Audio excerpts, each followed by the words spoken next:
വിദ്യാഭ്യാസ മന്ത്രി സ്ഥാനത്ത് നിന്നും ധർമ്മേന്ദ്ര പ്രധാന്റെ രാജിയെ സ്വാഗതം ചെയ്ത് കോക്രോച്ച് പാർട്ടിയും പ്രതിപക്ഷ കക്ഷികളും. വിദ്യാഭ്യാസ മന്ത്രി ധർമ്മേന്ദ്ര പ്രധാന്റെ രാജിയിൽ പ്രതികരിച്ച് കോക്രോച്ച് ജനതാ പാർട്ടി നേതാവ് അഭിജിത് ദീപ് കെ ജനാധിപത്യത്തിന്റെയും ഭരണഘടനയുടെയും വിജയമാണെന്ന് ദീപ് കെ പറഞ്ഞു. നീറ്റ് ചോദ്യപേപ്പർ ചോർച്ചാ ക്രമക്കേടുമായി ബന്ധപ്പെട്ട് ജീവനൊടുക്കിയ കുട്ടികൾക്ക് നീതി കിട്ടിയെന്നും ദീപ് കെ പറഞ്ഞു.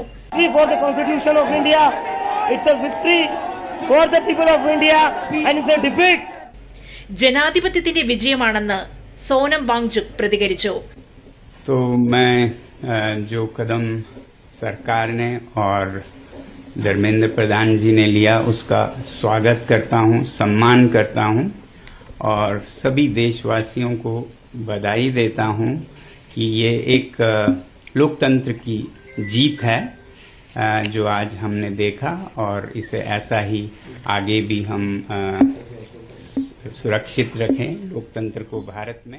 ധർമ്മേന്ദ്ര പ്രധാന്റെ രാജി ഇന്ത്യയിലെ വിദ്യാഭ്യാസ സമ്പ്രദായം പുനർനിർമ്മിക്കുന്നതിൽ ഒരു വലിയ ചുവടുവയ്പാണെന്ന് പ്രതിപക്ഷ നേതാവ് രാഹുൽ ഗാന്ധി പ്രതികരിച്ചു. Education Minister Dharmendra Pradhan's resignation is a huge step in rebuilding our education system. It's a symbolic step because he was a symbol, but it is still a big step.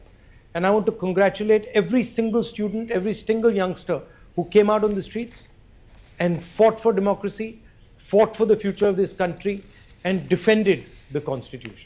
രാജ്യചരിത്രത്തിലെ നിർണായക നിമിഷമാണെന്ന് പ്രിയങ്ക ഗാന്ധി എംപി വയനാട്ടിൽ പറഞ്ഞു.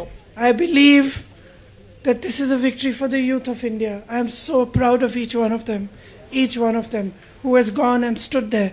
They have done it exactly in the way that Mahatma Gandhi taught us. They have done it non-violently.